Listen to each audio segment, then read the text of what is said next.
Dolani's Corner. My name is Dolani Ajanaku.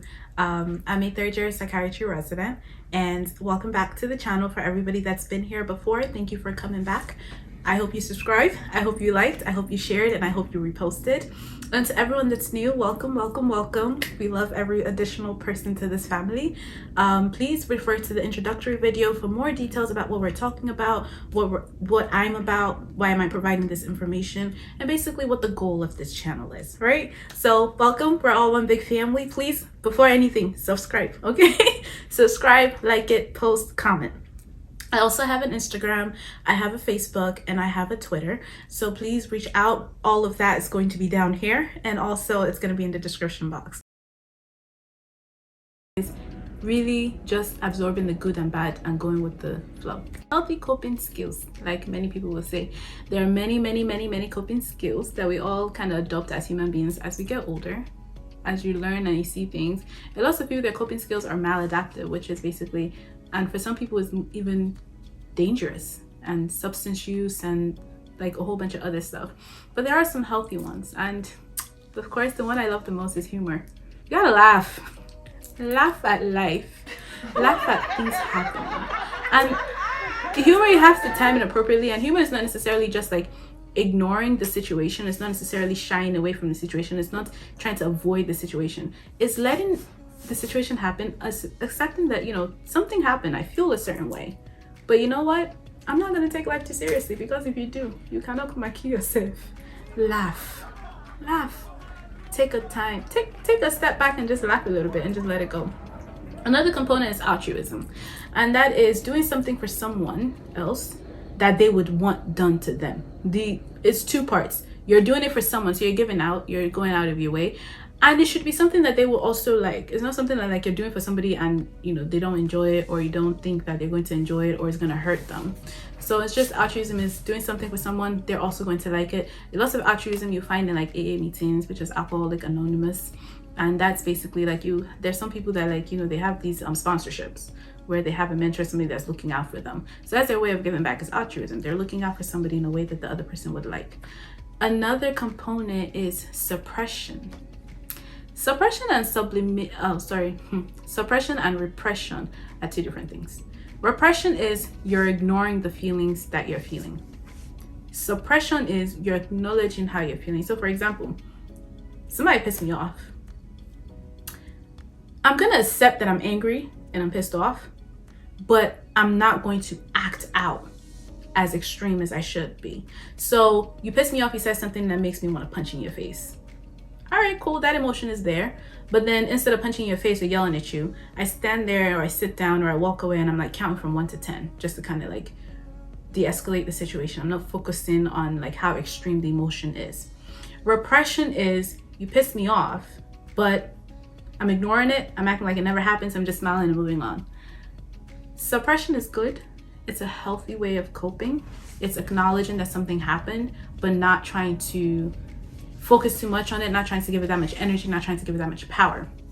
Repression is dangerous, because yes, you're gonna do it once and it's gonna work 2 times, 3 times, 4 times, 10 times. Everybody's different, right? And there'll be that one small thing. Somebody will be looking at you like, what I said is not that big of a deal, why are you so explosive about it? But that's because all you did was repress for so long that it gets to a point where you can't keep it in that long any longer, and then poof, you're like a time bomb waiting to happen. And we don't want that. We want you to be able to suppress, we want you to be able to laugh at life, we want you to be able to kind of give back, altruism. Sublimation is another thing, and sublimation is basically you're aware that something is making you feel uncomfortable, or you're aware that you have some impulses that are not appropriate. So you have this negative energy with you. So instead of like acting that negative way, you channel it to something more positive. So it's once again something that's very basic in all of these is you're not ignoring the emotions that you're feeling. You're just figuring out a way to change them. You're figuring out a way to redirect them. And then the last one, honestly, is just anticipation. And that is, once again, life happens, right? And that is being able to see the future to a certain extent, being able to understand that, for example, somebody that has leukemia or somebody whose family is dealing with a terminal illness, the end is here, the end is near, and just being able to prepare. So not necessarily ignoring the situation at hand, but being able to start preparing. And that kind of starts us into anxiety a little bit. So I'll give you an example of anxiety. So before somebody has a surgical procedure, or maybe even like let's just use surgical procedure. Having some level of anxiety helps you prepare for it. It's a moderate level. It's not one where like you're having like it's extreme and you're thinking nothing about death, right? And having that good level of anxiety kind of prepares you for, okay, I'm going into surgery. And then you're going to be more prepared for like the surgical procedure and then afterwards. So these are all the many things of mental health. And I know that it took so much time. I'm sorry for boring you a little bit. But it's important to talk about this thing. So how can I talk about mental health without talking about the multiple different ways that, you know, what contributes to your mental health, what helps it, what should you be focused on? So far we know mental health versus mental illness. And that kind of gives us the nice transition into anxiety. What is anxiety? Anxiety is exactly what it sounds like. You felt it, I felt it, we all know what it feels like. Anxiety is normal in certain cases, right? So I had a little anxiety filming this right now. That's fine. I had some anxiety before an exam. That's okay. So anxiety is also different from fear. Fear is there's a danger, you see it, and you have a natural response to it. So I don't like snakes. I don't like anything that has to do with snakes. I see a snake, I'm afraid. I want to run. That's fear. It's not necessarily anxiety.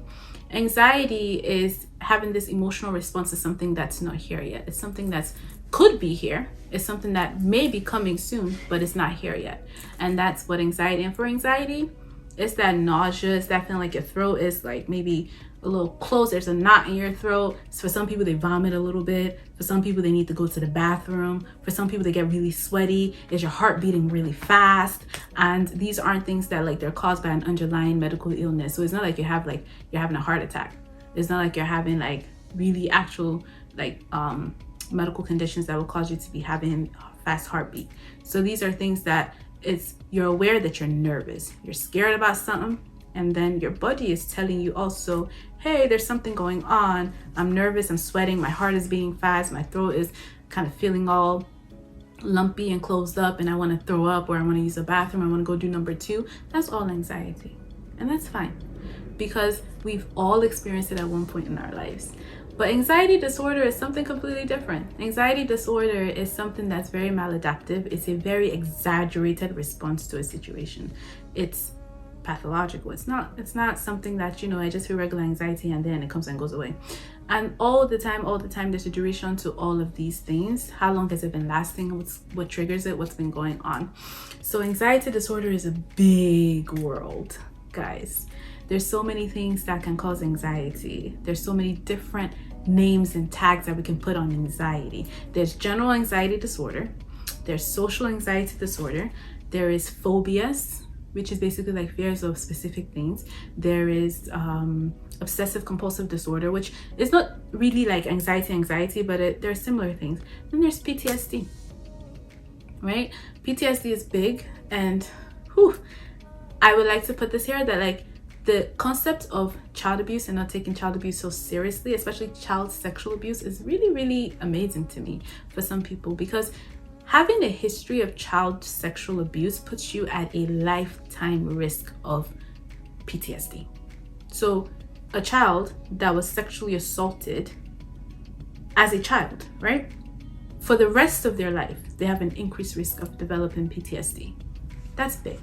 Because when we talk about PTSD, you really understand that like these are really, really huge disorders and they affect people in so many different ways. So why does anxiety matter? There's childhood anxiety, there's like adult anxiety, right? Childhood also includes like my adolescents and my teenagers. There's adult anxiety, there is older age anxiety. And these things are very, very important because one, they affect a lot of things. Children that have anxiety, they have a social impact.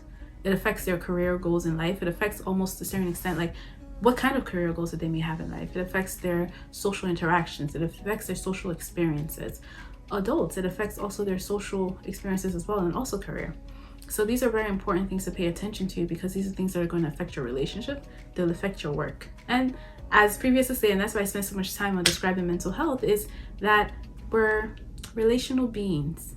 As much as some people like to say that, like, I don't like people, I don't need people, I don't this, that, and the third, you need relationships.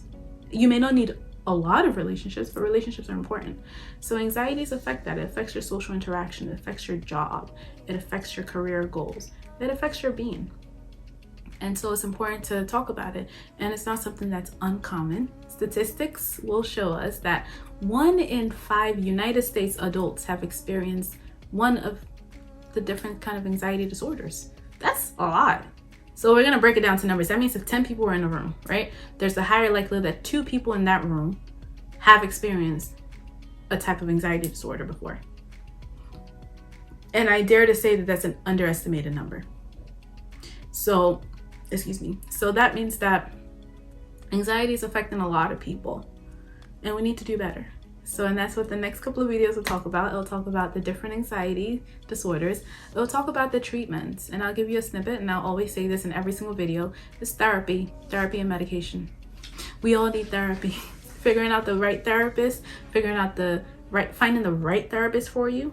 So there are different types of therapy modalities, which is there's CBT, there's psychodynamic, there's play therapy, there's talk therapy. So figuring out the right therapy for like the situation is perfect.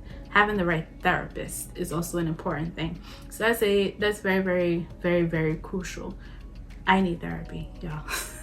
And a lot of people do too. Medications also play a role. And then we're going to talk about so many things about anxieties and the ways that we can be better adults, because a lot of us, we're a product of our environment, we're a product of our families, we're a product of our genetics, we're a product of life happening. So if we can be better adults, we can be better as parents, we can be better as mentors, we can be better at helping the younger generation. And then hopefully for the younger generation hearing this, and it's not like younger generation, but like we can't be relatable, bruv. I'm not that much older than y'all. But you can be better teenagers, you can be better children, and you could be, our hope is just to have this healthier mental well-being. So thanks, subscribe, like, follow, DM. So thank you so much for tuning in. I hope that this was helpful. I hope that you were able to learn something. I hope that you were able to relate a little bit. Please subscribe, come back, share, like, DM me. The Instagram page, please follow it, DM. I may not respond immediately, but I'll eventually get to it. If you have your own personal experience that you want to share, right? I'll obviously make sure that your name is not included. It's completely de-identified, meaning that it's not, I'm not going to include like personal things that would make people know that it is you.